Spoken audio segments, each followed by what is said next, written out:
So, something interesting happened during the poll for this year's Goosebumps Halloween Annual. The Werewolf of Fever Swamp took a solid lead early on, but about halfway through, there was a sudden influx of votes for Monster Blood, rocketing it to first place. Intrigued, I looked up who these voters were, and to my surprise, they all had two things in common. One, they weren't subscribed to my channel, and two, they were all pretty hardcore Dragon Ball Z fans. I had no idea there was so much crossover between Dragon Ball fans and Goosebumps fans. In fact, I don't believe there is, and suspect some campaigning might have been involved. But hey, no rules were broken, so Monster Blood it is then. And this is Halloween, so for this new audience, I present one good Halloween scare just for you. Superman would kick Goku's ass every time, and Screw Attack is an objective source of information.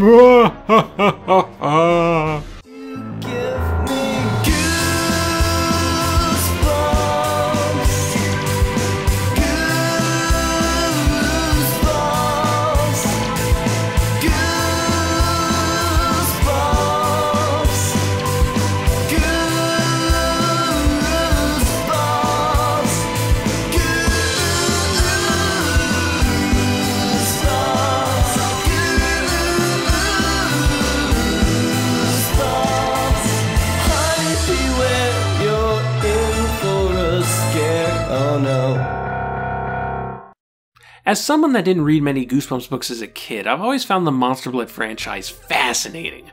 In the original Goosebumps series, there were 4 Monster Blood books, more than any other franchise in the series. Night of the Living Dummy only had 3. The Haunted Mask, Goosebumps' most financially successful book, only got 1 sequel. But despite having the most books, I always found them the most confusing from an outsider perspective. You see a mummy book, it's got a mummy on the cover, you know it's about a mummy. You see something called Camp Nightmare, you figure it's about Nightmare at a camp. But just what is Monster Blood? What monster does the blood come from? The cover just complicates matters. I look at the first one and I'm all like, is that green stuff the Monster Blood?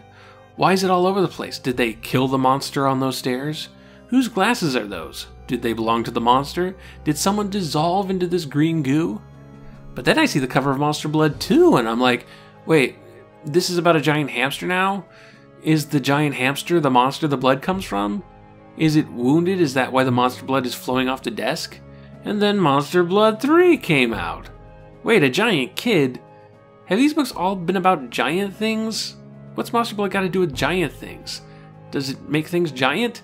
Well, I think I'm finally starting to get a grasp of this concept when wham! Monster Blood 4 comes out. And this isn't about giant things anymore. Monster Blood is now about purple slug monsters with huge blowjob lips. What's Monster Blood? Sure, I could have just read the books, but I knew the Monster Blood in my head was almost certainly weirder and creepier than anything Goosebumps came up with.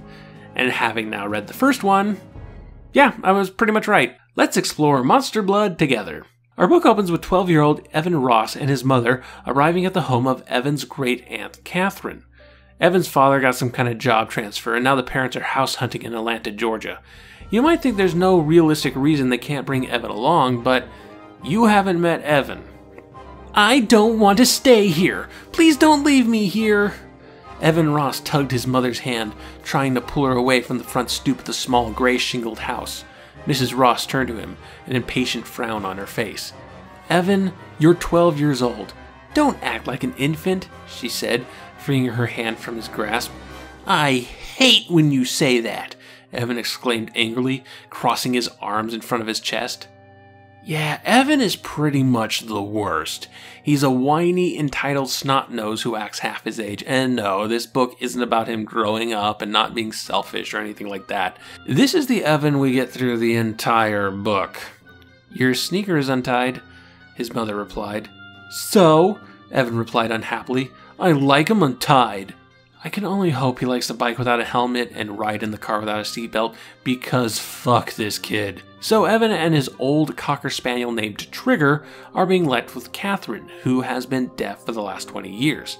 Now, I am not going to say that a person with a disability can't be a capable caregiver, and deafness is definitely not a deal-breaking disability, not by a long shot. There are tons of deaf parents and guardians out there. You have to be more attentive of your charge, have clarity of instructions, and clear means of communication, but it's perfectly feasible.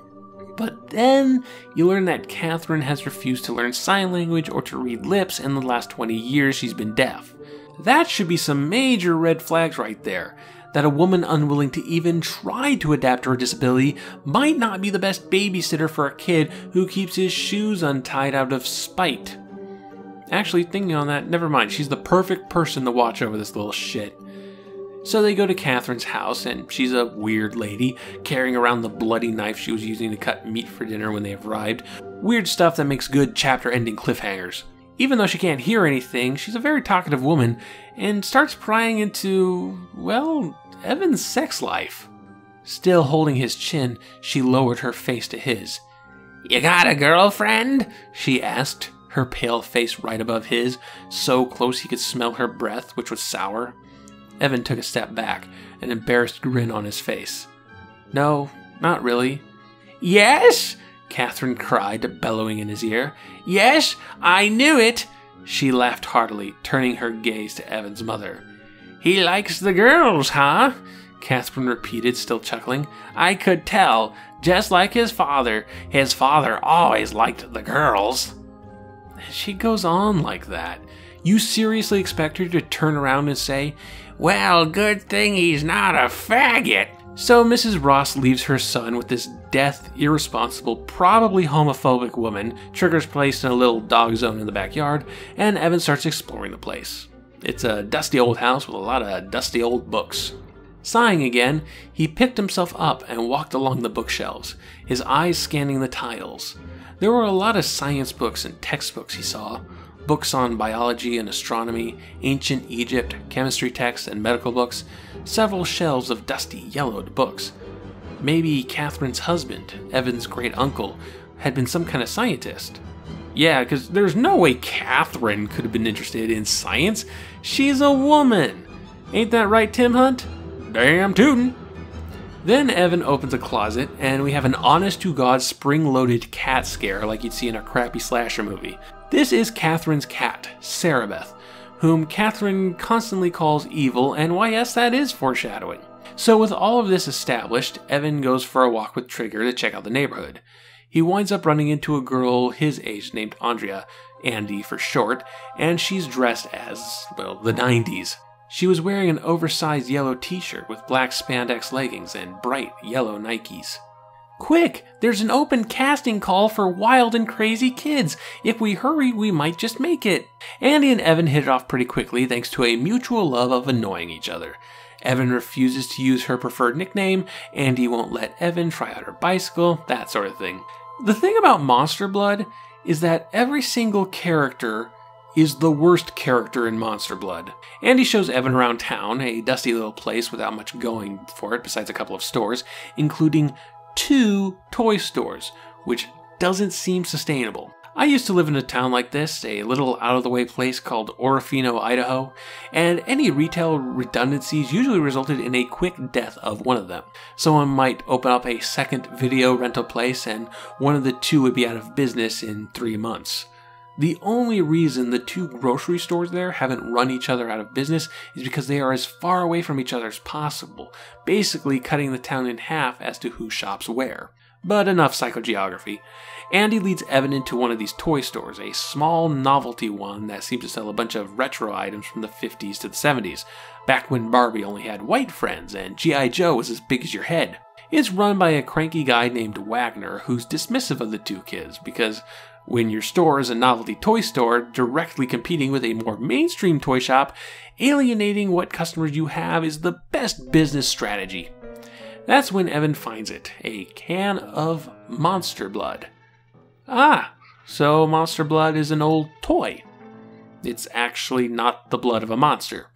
Well, that's disappointing. Evan really wants to buy the Monster Blood, but Wagner initially refuses to sell it to him, saying it's too old and probably no good anymore, but he eventually relents. Very suspicious behavior, if you ask me. Now, if you'll excuse me, I have to compose the Ride of the Valkyries. Oh, and Andy really wants this stuff too. Neither of them know what it is yet, but they both need this stuff bad, like it's crack, or the One Ring, or crack. They take it back to Catherine's house, go to Evan's temporary bedroom, and open it up, where they find some knockoff Silly Putty. It does all the normal Silly Putty stuff, rolls into a ball, bounces, glows in the dark, that kind of stuff. Nothing really weird or supernatural, and nothing broken like Wagner was suggesting. While bouncing the stuff around, however, a bit of it rolls next to Trigger, who eats it because dog. Now, that can't be good, but Evan seems to forget all about it by the next page. 3 days go by pretty uneventfully. While walking around by himself, Evan stumbles onto this book's final 2 awful characters, Rick and Tony Bamer, 15-year-old twins wearing heavy metal shirts and untied shoes. Hey, they should get right along with Evan. No, these are 2 high school bullies who I guess go around town and prey on younger people they don't know during summer break. One of these days they're gonna randomly pick on the kid of a mob boss and find themselves at the bottom of the lake with cement shoes. Untied cement shoes, of course. Andy shows up before the 2 of them can wail on Evan, and they steal Andy's bike and leave. Andy acts like it's no big deal. So with that clumsy introduction scene out of the way, Evan returns home to find Trigger choking on his collar. Evan saves the dog and wonders what caused the collar to shrink. Or has Trigger gotten bigger? Dun dun dun. The next day, man, time is moving fast. Probably because there's nothing actually happening. Anyway, the next day, Evan meets up with Andy, who is saving a cat the twins had tied to a tree. At this point, you have to ask if there are simply no authority figures in the town at all. You also have to ask, wow, we're halfway through this book. Sure isn't a lot of monster blood going on.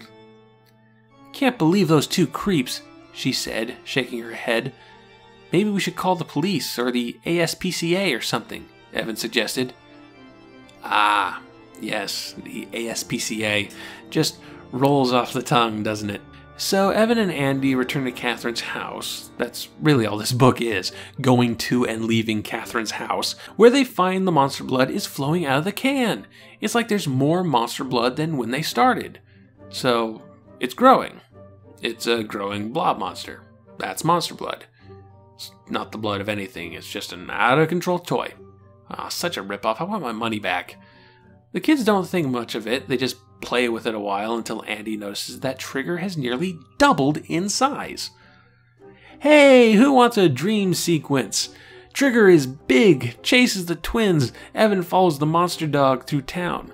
Evan wakes up. It was a dream, but now Evan is getting bigger. What's going on? It's also a dream within a dream. Maybe this means the Crayak wants to give Evan superpowers.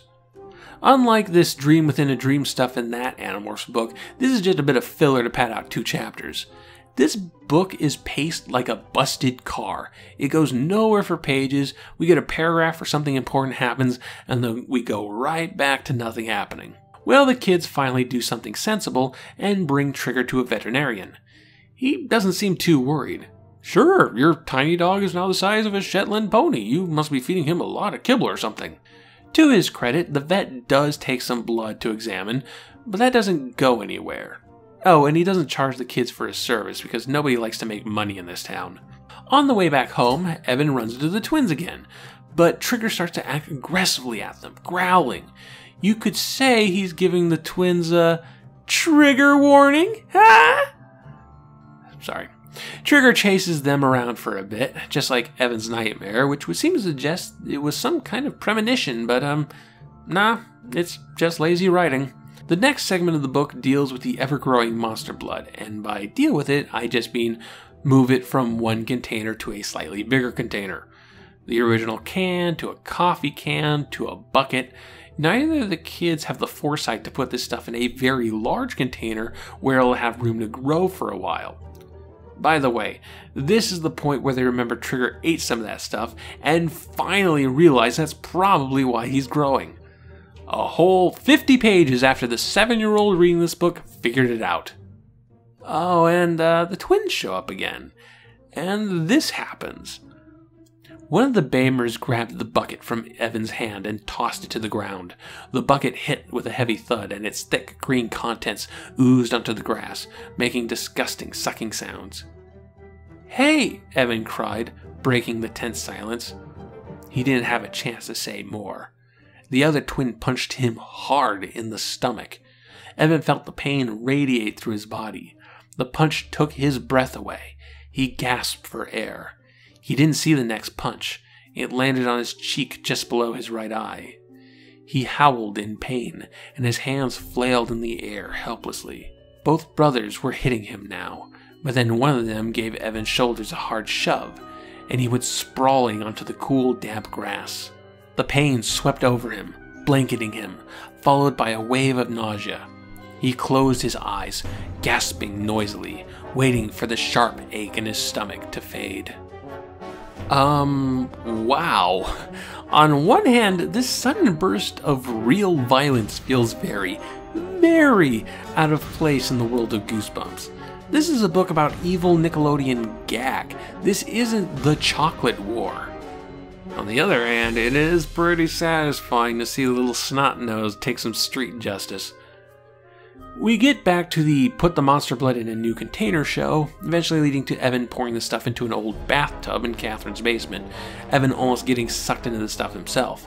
Evan and Andy finally return to the toy store to get some answers, only to find it closed for business. See, I told you, that's exactly how this stuff goes down. It's Wagner's own fault, of course. This is what you get when you have a store of old toys and then refuse to sell toys to people because they're old. So they can't get any answers from Wagner, the vet is stumped, and there's only 3 other people in this entire town. And Trigger Disc keeps on getting bigger. Finally, the monster blood does something more than just grow. It seems to come alive, rolling around and trying to suck Evan and Andy into its giant mass. It actually manages to grab the twins, who just happened to be walking by the house to finish the job, and curb stomp Evan into oblivion. The monster blood is basically going Katamari Damacy on everything, grabbing whatever winds up in its path. It gets into the house and corners Catherine, where she starts yelling, telling Evan to run, that this was all her fault, that she caused this, that she created this monster. Which isn't entirely true. Hey, you remember that cat, Cerebeth? All eyes were on the cat as it rose up, stretched and grew. And as it grew, it changed its shape, became human, with shadowy arms and legs in the eerie darkness. And then the shadow stepped away from the darkness, and Cerebeth was now a young woman with fiery red hair and pale skin and yellow eyes, the same yellow eyes that had haunted Evan since he'd arrived. The young woman was dressed in a swirling black gown down to her ankles. Well, hello, sexy cat lady. Now, here's a swerve I didn't see coming, because it's stupid. See, Cerebeth is some kind of witch, and 20 years ago she met Catherine and pretended to be totally besties with her, but really she was just looking for an eternal servant. So Cerebeth bound Catherine to her, made her deaf, and kept her from learning sign language or lip reading somehow. Over the next 20 years, Cerebeth and Catherine did stuff, magic stuff, I guess. They don't really say. And then Evan showed up. Now, all Cerebeth had to do was lay low, pretend to be a normal house cat for a week, and then Evan would leave. Instead of doing that, Cerebeth decided she really needed to kill this kid. I mean, I don't blame her, but let's not ignore the fact that Evan's death would just bring more attention to this house. Police attention. Cerebeth is a very stupid kitty. So, through Catherine, Cerebeth cursed the can of monster blood. And that's the last straw for me. Not only is monster blood not actually the blood of a monster, but it's not even an evil toy. Monster blood was a normal, mass-produced toy from the 70s or something. Wagner wasn't trying to stop Evan from buying it because he knew it was dangerous. Wagner really was that crappy of a salesman. I mean, it's the twist, so I guess you can't really call this book Cat Witch or whatever, but I still feel like it's partially false advertising. And I still have no idea how we get from here to those blowjob slugs. Well, Cerebeth says that this exposition dump has been going on long enough, so she sicks the monster blood on our quote-unquote protagonists. But hey, in the rock, paper, scissors game that is the Animal Kingdom, dog beats cat, and it just so happens that we have a dog the size of a horse now. So Trigger bounds in, pushes Cerebeth into the monster blood, which proceeds to shrink. The twins are spat out. They were in there for at least 10 minutes, but somehow didn't suffocate to death. Trigger shrinks too. It seems that with Cerebeth's defeat, the magic is leaving the monster blood. Cerebeth's body has vanished, just leaving a normal can of toy slime that still somehow spawned 3 sequels. That's when Evan's mom shows up because convenient timing is convenient, and the book ends with the can of monster blood vanishing into thin air. Follow-up. Wow, this is bad. This is easily the worst of the books I've covered on the Goosebumps Halloween Annual thus far. Welcome to Dead House had a dumb, contrived plot, but it balanced itself out with some really freaky, ghoulish imagery. The Haunted Mask strained to stretch its content into 120 pages, but it also had a simple idea that could really creep into a kid's imagination. The Beast from the East didn't make any sense, but at least it had imagery you hadn't seen before, unlike R.L. Stine's usual cribbing from B-movies and Twilight Zone episodes. The Haunted School, well, that was actually good. Monster Blood has all of these problems, the contrived plot, the stretching, what little content there is, doesn't make any sense, and it's basically a 5th grade take on The Blob, but it doesn't have the positive qualities those books had to balance things out.